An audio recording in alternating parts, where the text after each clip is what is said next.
Hello, everyone. Welcome back to Adventures in Dolls, the United Federation of Doll Clubs YouTube channel. I'm Karen Allen. Today, our program is a tribute to the doll artist Dianna Effner. It's produced by her good friend Juanita Zientara, who is a dedicated UFDC member. Before we get started on the program, I'd like to remind you to leave any comments you have in our comment section. We always love to hear from you, and we certainly appreciate all of you who are supporting our programs. So if you like our programs and enjoy watching them, please like and subscribe so you don't miss your next adventure in dolls. And now, please join me in watching this delightful and touching, comprehensive testimony to Dianna and her art.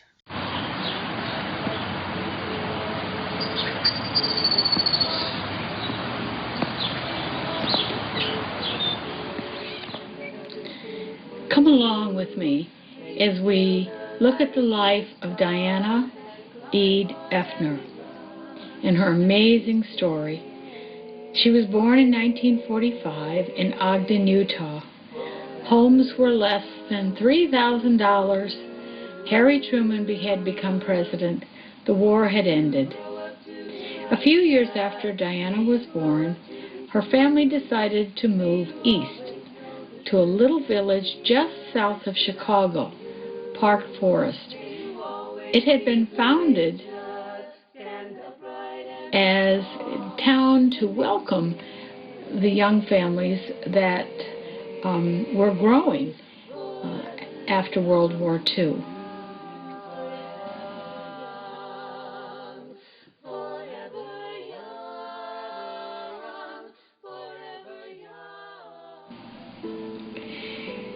Dianna was the oldest of 3 daughters. Their mom loved to sew, so whenever she made a dress for Dianna, she would make a dress for Dianna's lovely Tony doll. And the Tony doll was Dianna's great companion. She wondered about becoming an artist as a child, and her mother told her she might think of other things to do in case being an artist didn't work out. But she kept her dream.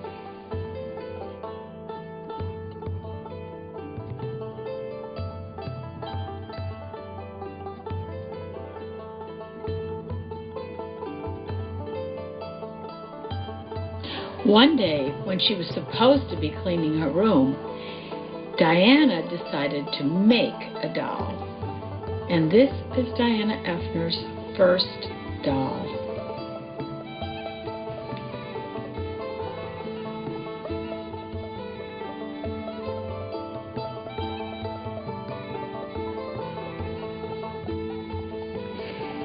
Dianna was the big sister to 2 beautiful sisters, Janice and Catherine, known throughout her life as Casey.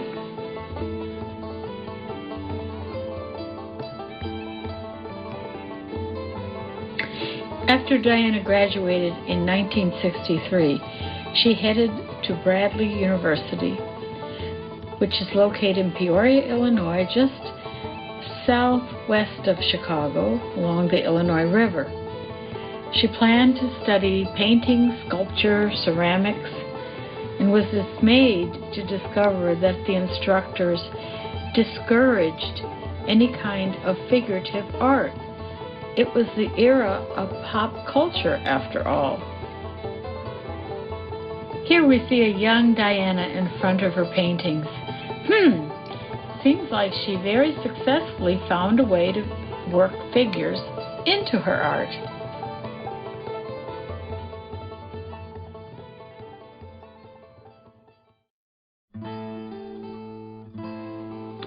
A few years after graduating, Dianna met Randall Effner, and they began their beautiful family.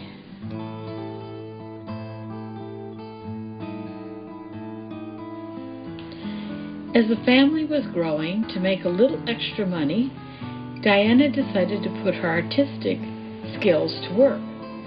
Bread dough, or baker's clay, was very popular at the time, and she decided she would make Christmas ornaments. Randy joined her in this venture. They marketed them in gift shops and in craft shows. While she was at a craft show, she met a woman who invited her to sell her cute figures at a doll show. What on earth is a doll show, Dianna wondered. So Dianna went to that doll show and shared a table with her new friend. While she was there, she met a woman, an artist named Faith Wick. Faith was a member of NIADA. And when Dianna stopped to talk to her, Faith told her all about NIADA. She shared many doll-making tips with Dianna and told her about sculpting. She also talked to her about a little company that she worked for named Doll Lane.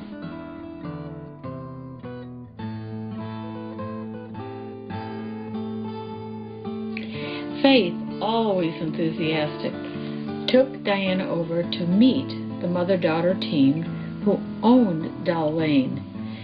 This proved to be the beginning of Dianna's doll-making career.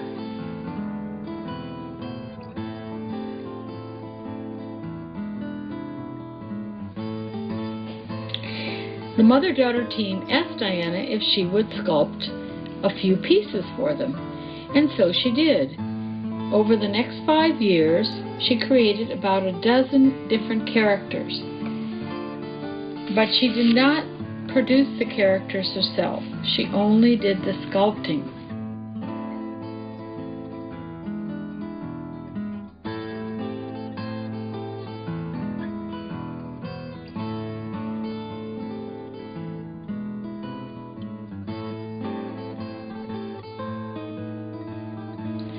Dianna's first doll for Doll Lane was a hobo. So as not to be in competition with Doll Lane, she was not permitted to make dolls for herself. She asked if she could make mini dolls, and they said that would be all right. So here we see a Shirley Temple and a little mini Santa.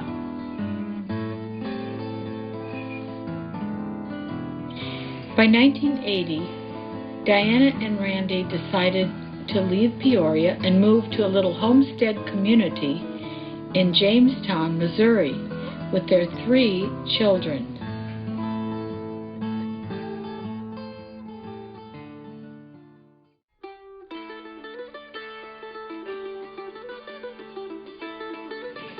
This is their first home, set on 17 acres, lots of trees, and a little creek running through it.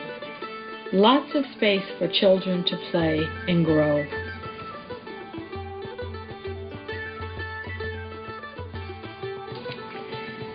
Dianna loved living in the countryside and their little homestead community.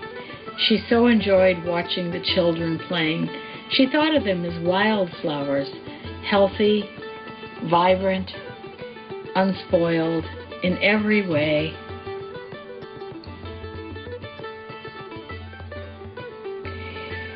Dianna contacted Phyllis Parkins of the Collectibles in Rolla, Missouri.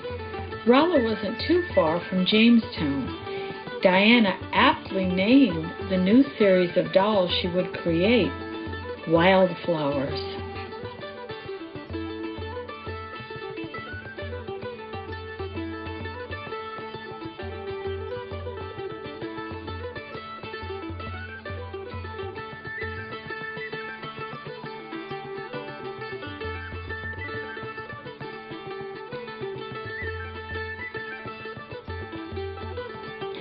The 80s were a very busy time for the Effner family.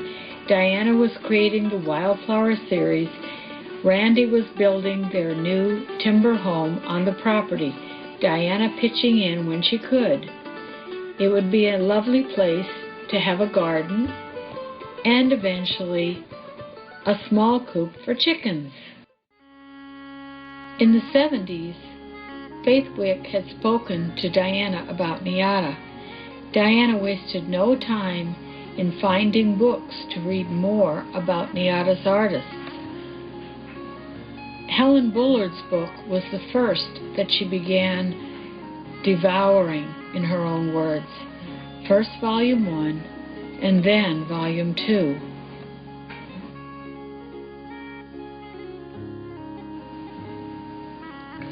The more she read, the more she learned. Her next book was As If They Might Speak by Deweese Cochran. She loved Dewee's book. It was full of information about anatomy and all of Dewee's methods for creating her beautiful dolls.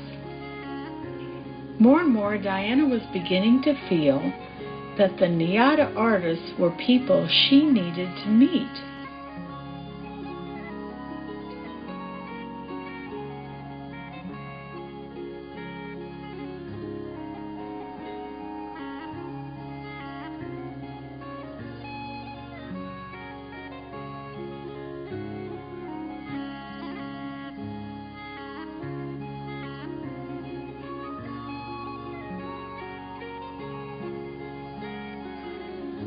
Learning to be a Doll Artist was another book that Dianna read and reread and reread.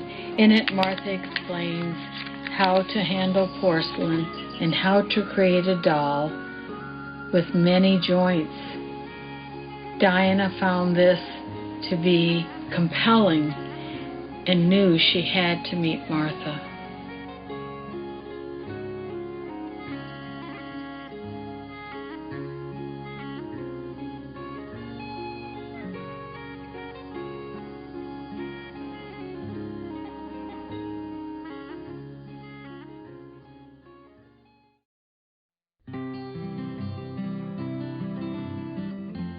Martha was apprenticed to a master sculptor as a young girl. During World War II, in Germany, she faced grave danger and was forced to leave Germany and flee into England. She stayed there for several years, married, began a family, but eventually made her way to the United States, where she became a sculptor at some of the most iconic toy companies in America. Dianna didn't know it then, but years from this point on, Martha would get in her car, loaded with supplies, and drive halfway across the country to teach in Dianna's studio. But we're getting ahead of ourselves a little bit.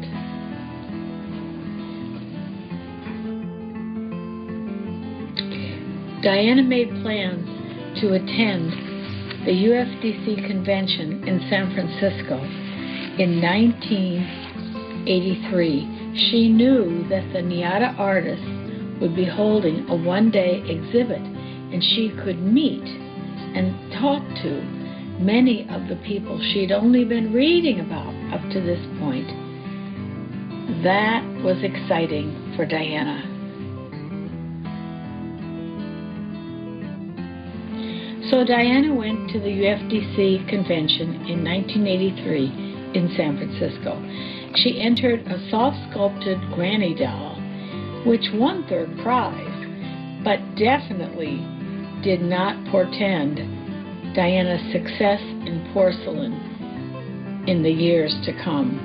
She did get to meet and speak at length with many of the NIADA artists who were there for their one-day exhibit.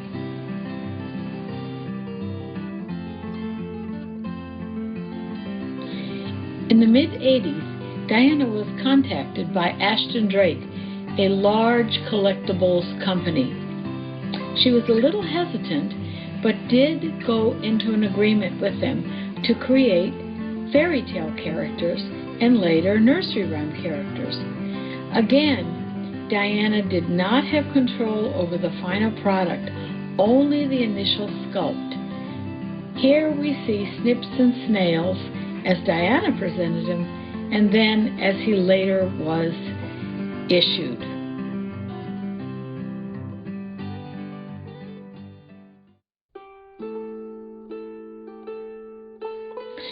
A few years later, in 1986, Dianna applied for membership to NIADA, and she was rejected. She called upon her now friend, Martha Armstrong Hand, and asked for a review of her dolls. How might she improve? Well, Martha said, your dolls are very charming and sweet, but your faces are a little flat. Here's what I'd suggest. She told Dianna to find a child whose head she might sculpt, but to first make a study of all angles so that she could give an accurate portrayal of the sculpting. Martha's critique was very much appreciated by Dianna. She knew what she had to do. Check out the little girl on the swing to the right. She will soon reappear.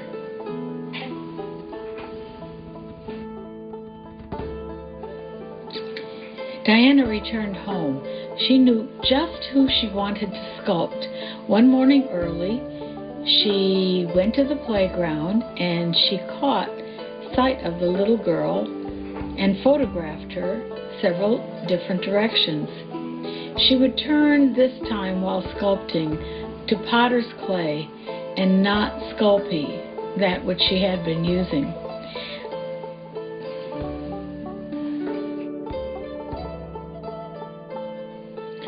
The little girl's name was Hillary, the daughter of a neighbor. Dianna spent approximately 6 months sculpting Hillary's head.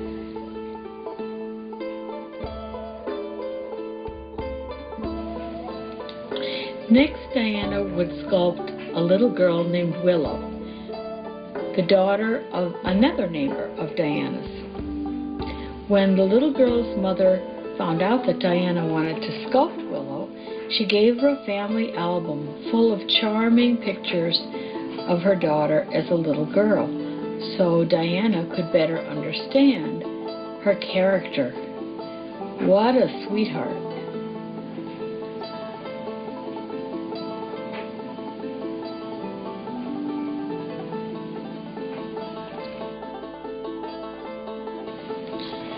Here are the headshots that Dianna took of Willow in preparation for the sculpt. In the end, the sculpt, Willow, and Hillary would be acquired by the Ultimate Collection, a company which sold molds to doll makers.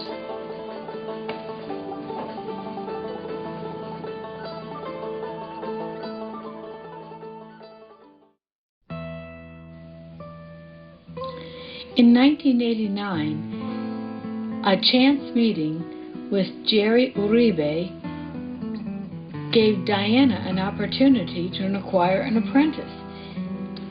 Jerry became not only Dianna's apprentice, but a lifelong friend, almost a sister. They worked side by side for the next 35 years, creating hundreds of dolls. Dianna taught Jerry the art of mold making, cleaning, painting, costuming, every facet of doll making one could imagine.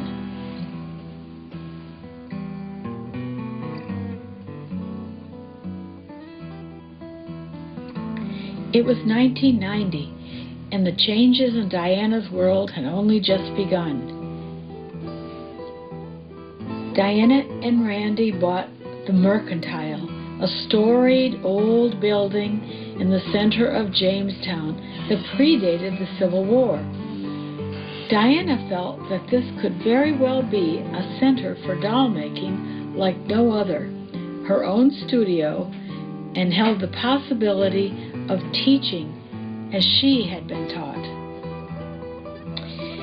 The Mercantile was located right next to the old post office. Very convenient if you're going to be shipping out dolls and supplies. A few years later, the Expressions building and warehouse would be built just to the left of the Mercantile. Here, in one spot, Dianna could now sculpt to her heart's content and then have her original molds created in the building next door, thereby offering artist-designed doll molds for the hobbyist all at one time. And Dianna would have complete control over the process. Dianna continued to collect books on doll making, every aspect of doll making. She's particularly looked for the books written by NIADA artists.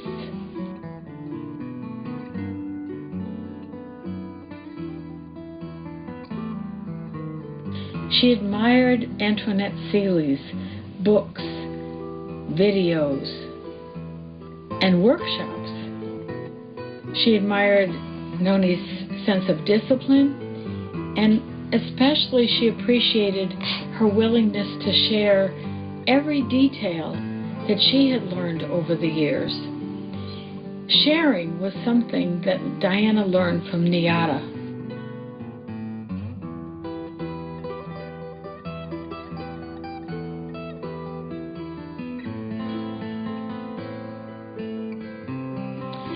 Edna Shaw Dole sent Dianna her recipe for finishing wax, a recipe she called Friendship Wax. It was to be used by the artists and shared with future artists, but it was not to be sold. Dianna thought this was wonderful, another example of NIADA's generosity.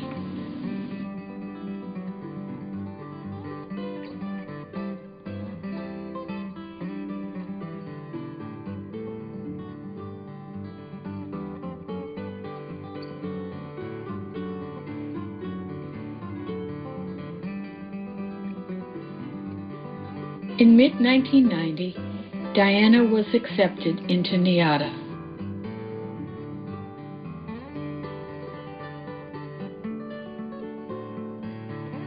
What else might Dianna learn from the NIADA artists? Well, from Lisa Lichtenfels, a whole lot of patience and wonder at the art of the impossible. Who else could possibly stand for months at a time to use a curved needle and stitch one tiny stitch at a time to create an incredible figure? Lisa could. Dianna loved to tell stories with her dolls, and she marveled at the storytelling of Richard and Jody Krieger. How could Richard create such tiny, detailed accessories for the figures that Jody would sculpt?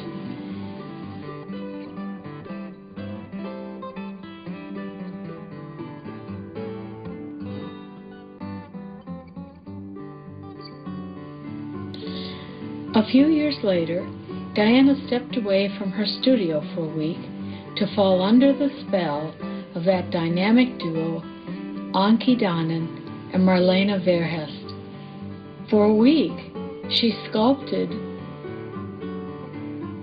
sorted, accessorized, stitched, and laughed a lot with these two.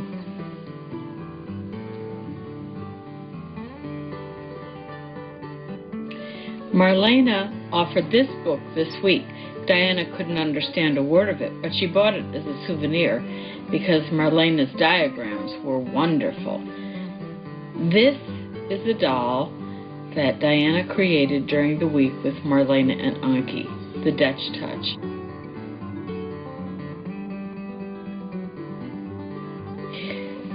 By 1992, the Mercantile had been completely renovated and was ready for classes. Dianna was about to begin her teaching career. Let's visit the Mercantile and see where new adventures were about to begin.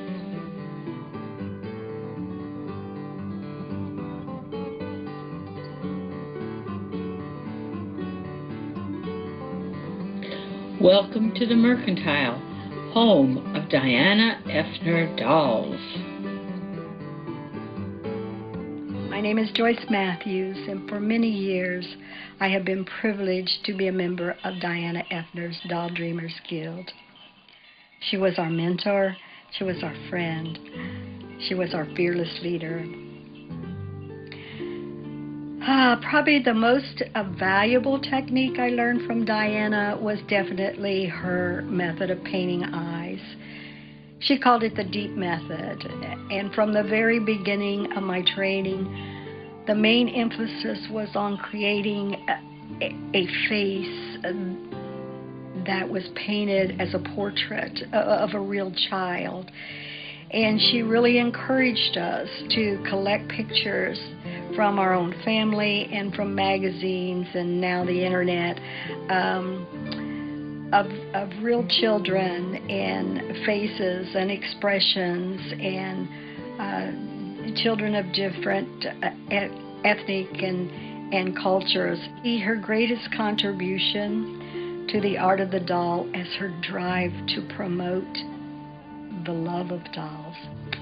Lots and lots of fun happened in that old building. It wasn't fancy or ritzy, but it was warm and inviting and so inspiring to walk around early in the morning and look at all of her dolls and the way she presented them and the way she painted them and dressed them.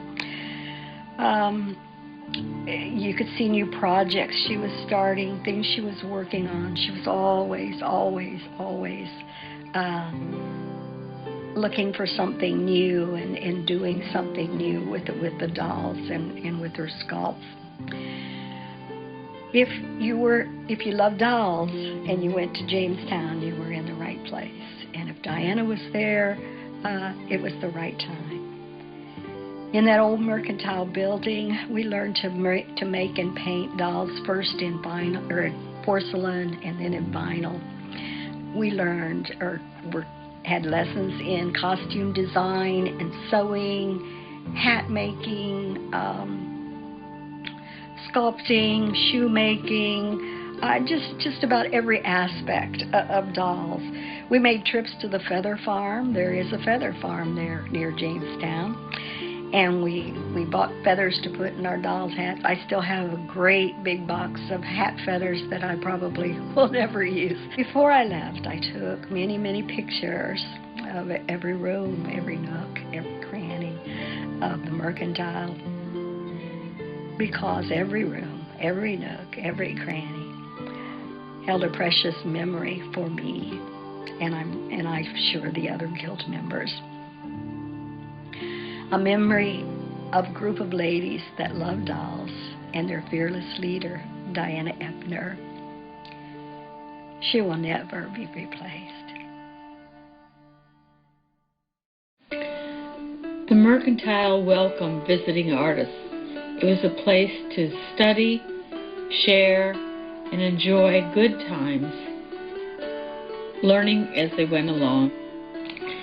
Dianna loved to garden and cook. Her family often gathered here for celebrations. And for more than a decade, so did artists and doll makers from around the world. The family and friends of Dianna looked forward to the day after Thanksgiving because it usually meant that Dianna would make a large pot of her turkey noodle soup. Doll makers gathering for seminars and workshops were treated like family.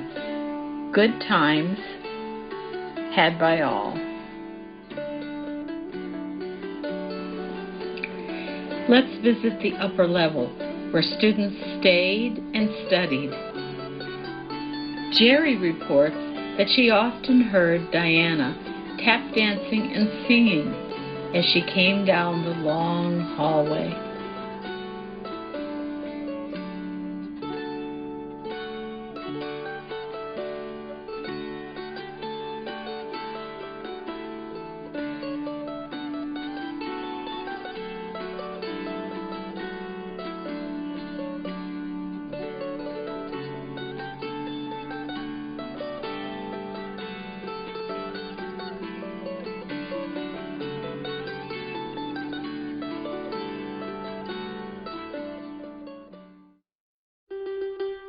Dianna had learned so much from Martha, other NIADA artists, and especially her own hard work for many years. She was ready to pass it on.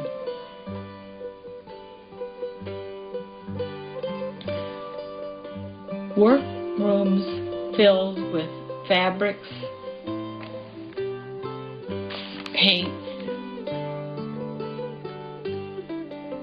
sewing materials, sewing machines, sculpting materials, clays.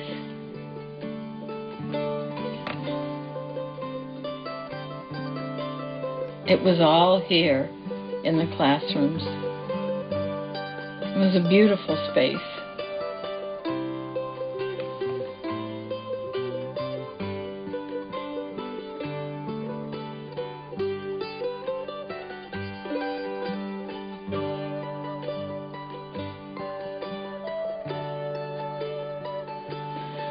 The Mercantile hosted hundreds of seminars over the years. In 1993, Martha Armstrong Hand, fearless as always, drove alone from Cambria, California, to Jamestown to teach for a week with Dianna.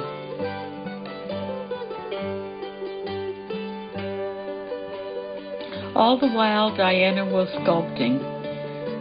Her daughters had grown and were starting families of their own. Dianna was about to find many new sources of inspiration for new dolls. Dianna would sculpt, and then the sculpt would be taken next door to Expressions, where a mold would be made. Eventually, it would be made available to hobbyists and doll makers around the world.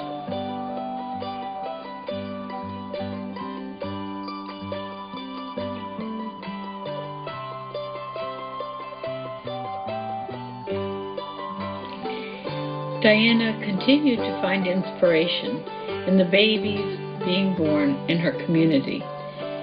But as her own family grew, she found a ready source of beautiful faces in the children that were her own, her grandchildren.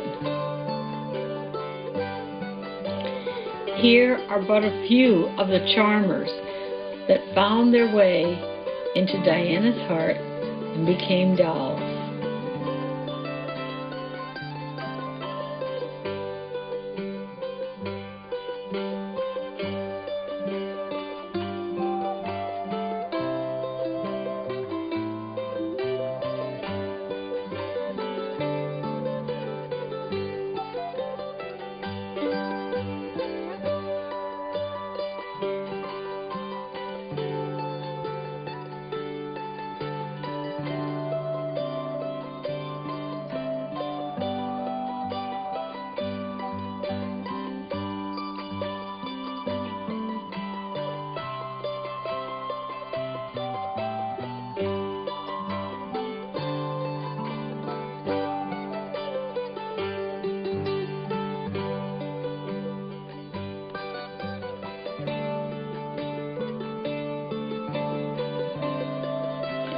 Molds were sold and advertised through Expressions.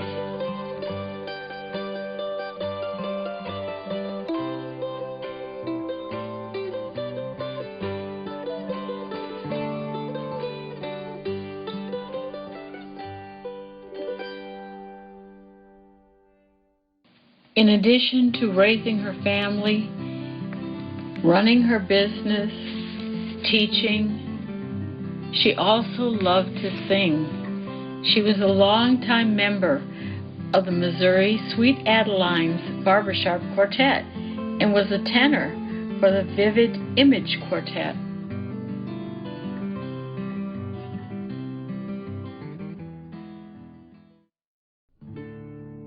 For the past 20 years, Dianna has gathered regularly with members of her Doll Dreamers Guild. These women, all formerly accomplished porcelain doll makers, were as passionate about creating dolls as she was.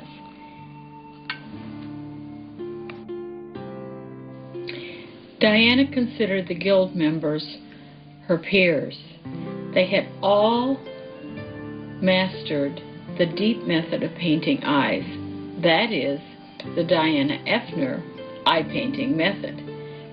First on porcelain dolls, and as years went by, vinyl. Creme de la Rose, created in 2011, was voted Doll of the Year by Doll magazines. Hi, Robert Tonner here. I was asked to say a few words about an incredible NIADA artist, Dianna Effner. I was deeply saddened to hear that she passed at such a young age and at such a time in her career when she was doing, as she always did, amazing, amazing work. What can I say about her? She was a very gentle soul. I remember when she applied to NIADA, I had known her work, in and around that time. And I believe I was on standards or, very much involved at the time.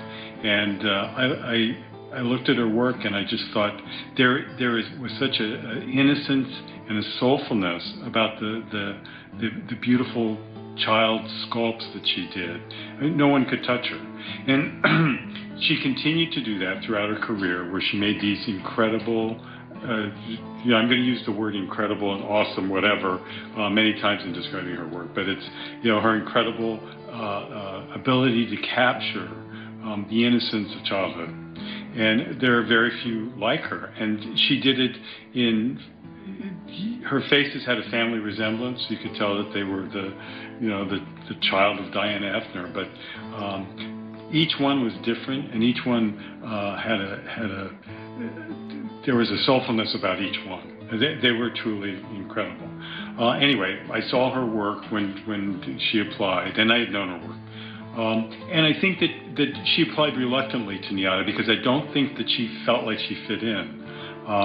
But as standards chairman, as one of the officers at that time, I always felt that NIADA represents the best of doll art, whether that means the incredible one-of-a-kinds that are done by former and current members. It blows my mind what these artists are able to do, where it's all hands-on and one-of-a-kind, or the classic traditional definition of a doll, which is a child's plaything.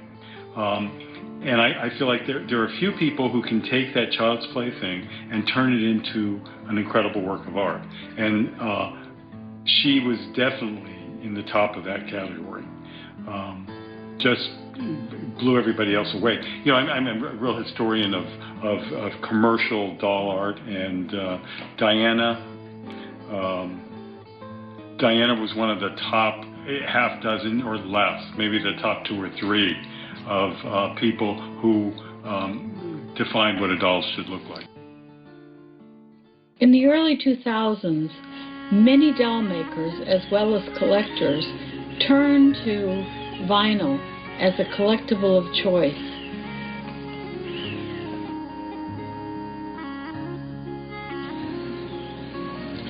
Dianna made the decision to issue her popular darlings in vinyl, sculpt number 1 and sculpt number 2. This is the first of a long series of darlings to come, and her name is Isabel.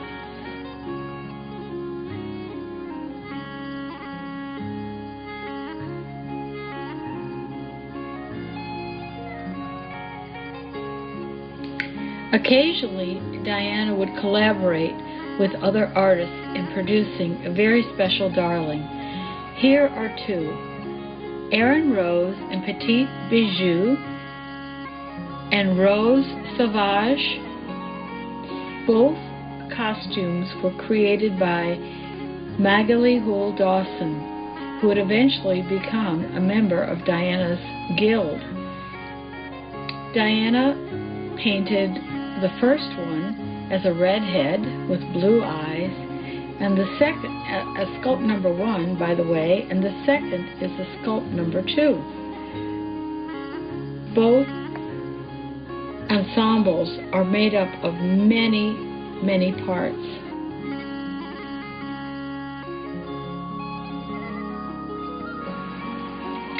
About a year later, Magali teamed up with Guild member Joyce Matthews to create the incredible Then Demoiselle Papillon.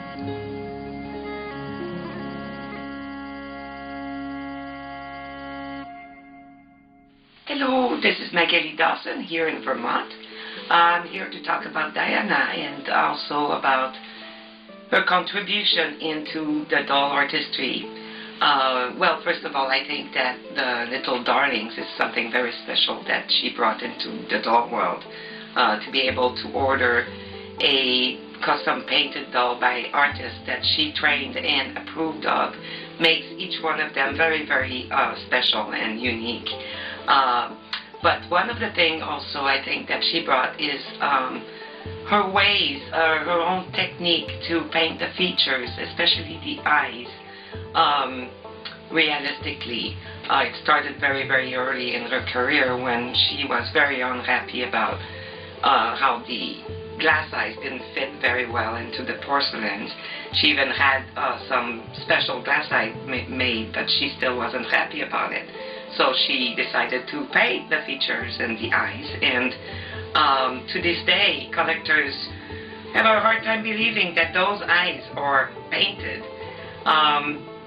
Which brings me also in her technique about the gazing technique that she taught me, is that one would think, you would put the eyes symmetrically into a doll's face where the whites are equally placed, within the eye, on the sides of the irises, but that kind of makes the dolls stare into space. So she explained to me that you imagine a point where the doll would be looking at, and one eye would look at that point, and then the other eye would slightly move in to reach that point instead of looking at another point there. And so while painting a Little Darling, often you would put the doll and look at her and make sure that she's looking right back at you. And so I think that this is a great technique that she taught me. Another one, for example, is how to use a ragged paintbrush to put freckles on so that they are very uneven and natural looking. Truly, I am humbled and honored about being a member of Dianna's Doll Dreamers Guild, and she will really be an inspiration to all doll artists, and always her work will delight doll collectors for years and years and years to come.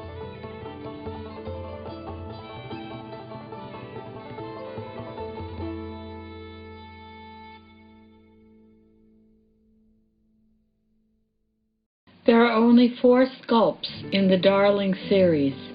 However, Dianna and all the members of the Guild created virtually hundreds of different faces using these 4 sculpts and painting so beautifully.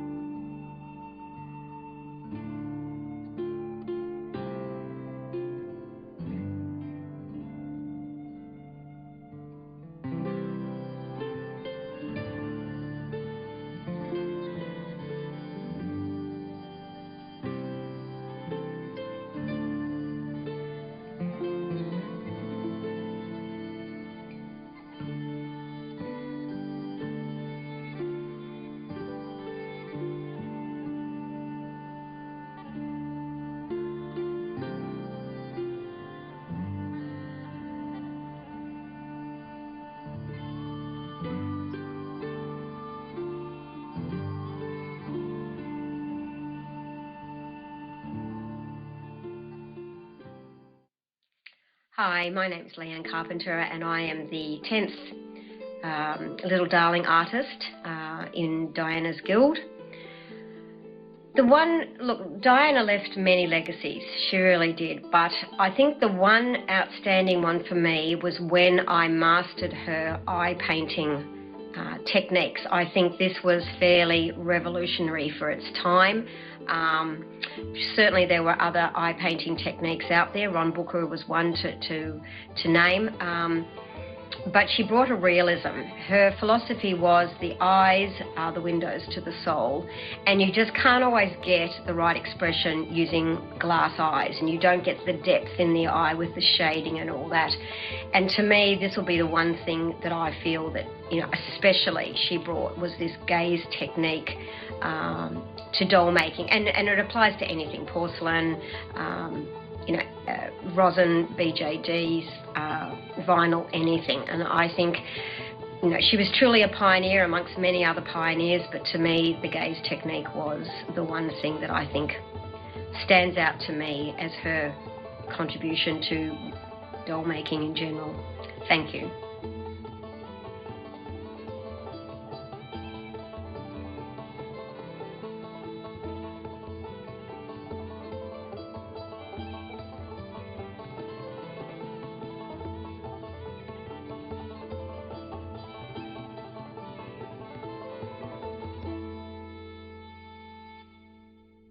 Now let's take a peek at Dianna's personal workspace, where her own dolls came to life. Storyboards, paints, potential costuming, dreams come true.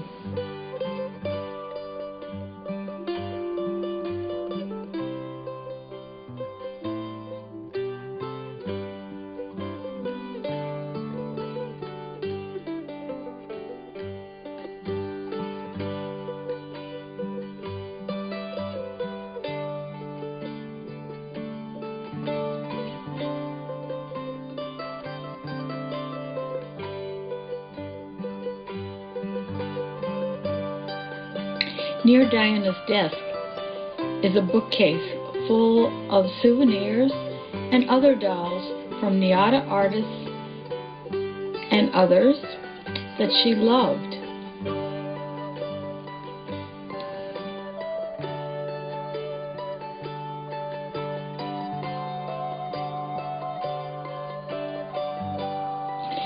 Our tour of the Mercantile is drawing to a close.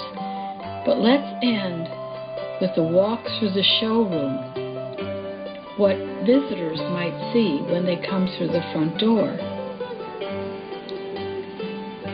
It's an amazing place to be.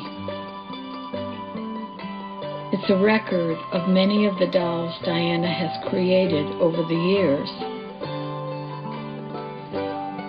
Large, small, and everything in between.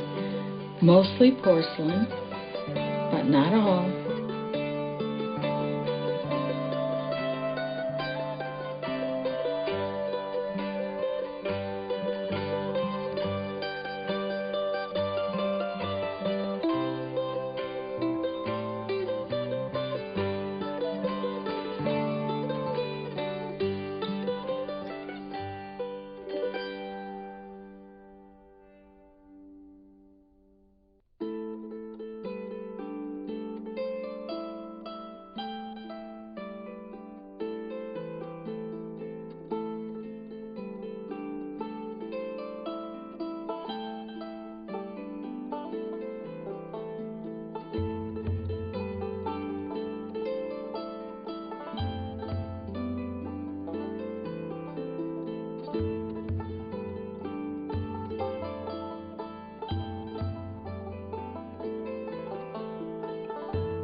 wishes all come true.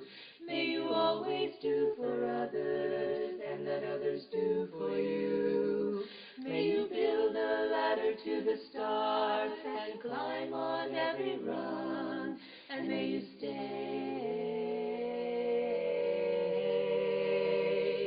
forever young. Do-do-do-do-do. May you grow up to be righteous. May you grow up to be true.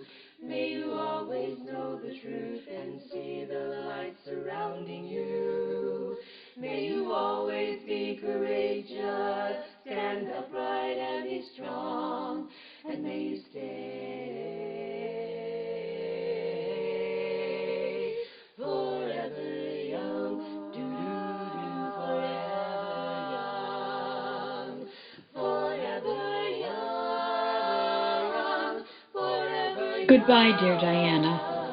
Peace and love.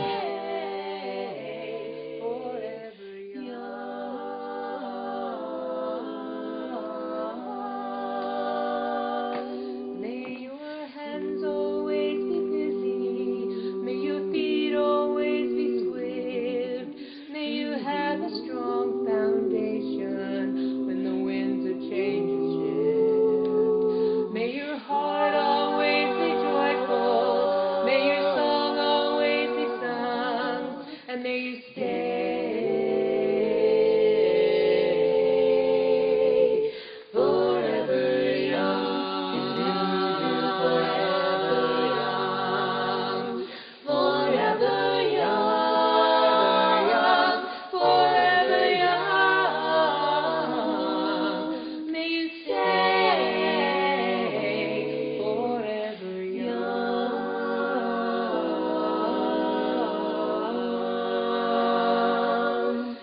May you stay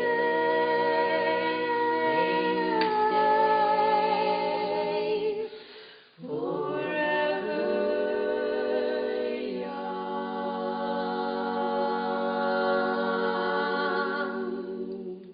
Hello, welcome back. We hope you enjoyed the program. We'd like to thank Juanita Zientara for providing the program and her generosity. If you're not already a member of UFDC, we invite you to click on that button at the bottom of the page. That'll take you directly to our website. There you'll find membership, and you can sign up.